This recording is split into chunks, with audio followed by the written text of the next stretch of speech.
Hoy vamos a hablar en este vídeo de los 5 errores que la mayoría de personas cometemos a la hora de freír un huevo. Veréis que os he agrupado estos 5 errores porque dentro de cada uno de ellos pues hablaremos de las peculiaridades. Por ejemplo, si hablamos de la temperatura, pues os explicaré qué pasa cuando hacemos un huevo frito con temperatura muy baja o cuando lo hacemos con exceso de temperatura. Pero básicamente hablaremos de 5 grandes aspectos.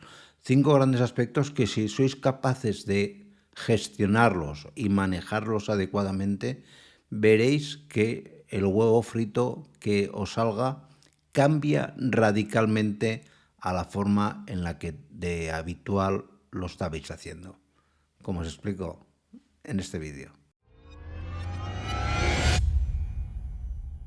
Mirad, primer gran error. Lo agrupamos dentro de lo que llamamos el error de la temperatura. Mirad, lo que solemos hacer muchos, y ahí me incluyo a veces también yo, que vas con prisa, no te das cuenta, sacas el huevo directamente de la nevera y lo echas a la sartén. Error, grave error. En la nevera el huevo está a unos 4 grados centígrados y esa no es la temperatura a la cual es conveniente echar el huevo al aceite. ¿Por qué? Porque justo en el momento que lo echas, en el punto donde depositas el huevo en el aceite, por caliente que esté el aceite, se produce una brusca caída de la temperatura del aceite. La clara se expande sin control y se vuelve gomosa. Una clara gomosa es el reflejo, en la mayoría de casos, de que la temperatura a la cual se ha frito el huevo no era la adecuada. ¿Cómo se puede solucionar esto? Pues sacando el huevo de la nevera un cuarto de hora antes o, en su defecto, ponerlo en un bol de agua normal, de agua tibia, si queréis, no caliente, porque entonces estaremos coagulando la proteína del huevo. El agua del grifo, que suele estar a esta época del año casi que tibia, con eso es suficiente. Con 2-3 minutos se consigue atemperar.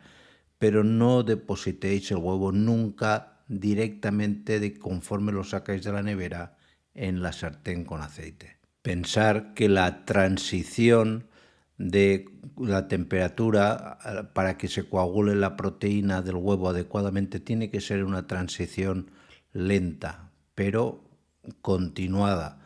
Y con ese de echarlo, como os he explicado, al caer tan de golpe la temperatura, esa coagulación ya no es homogénea. Luego, errores que tienen que ver con el aceite, porque el aceite también hay que aclararlo un poco. Os he hablado de la temperatura del huevo, pero hay que hablar también de la cantidad y de la temperatura a la cual tiene que estar el aceite. Si echáis el huevo a freír en una sartén con muy poco aceite, ya no estáis friendo el huevo, estáis haciendo un huevo a la plancha. Que no es que esté malo ni esté bueno, pero evidentemente no tiene las cualidades organolépticas que le pedimos a un huevo frito.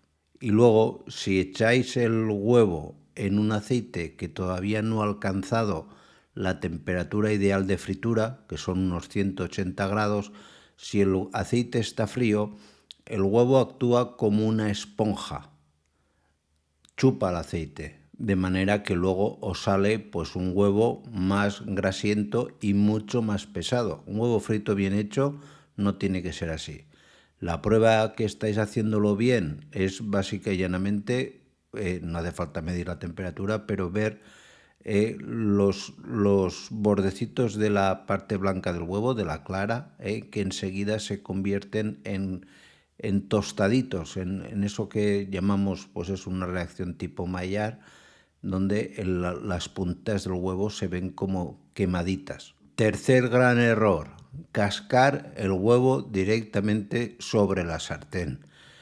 Aquí o eres un cocinero muy experimentado o, aunque no te des cuenta, pequeños fragmentos de cáscara de huevo es muy fácil que caigan en el huevo en el momento que lo echas sobre la sartén.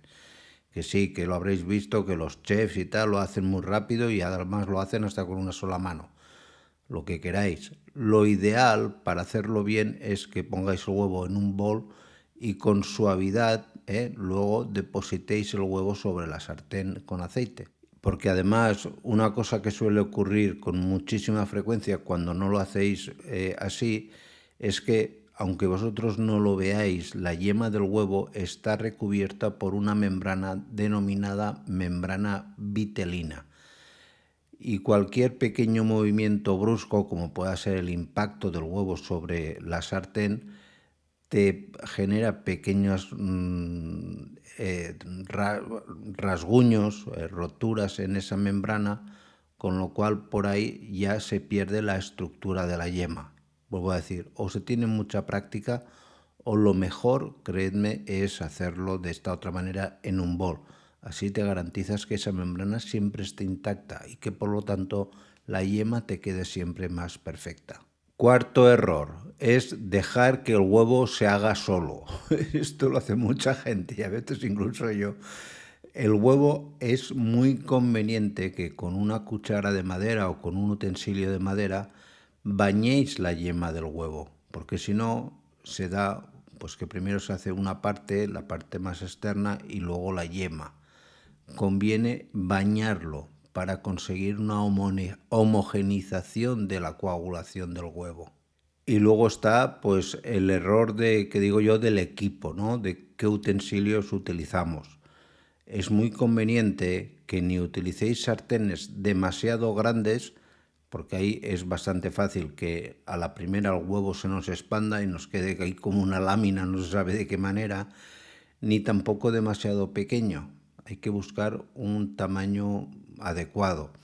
Tampoco es bueno que por las prisas, en función del tamaño de la sartén, queramos meter varios huevos a la vez. Eso queda muy bien para los programas de la televisión de cocina.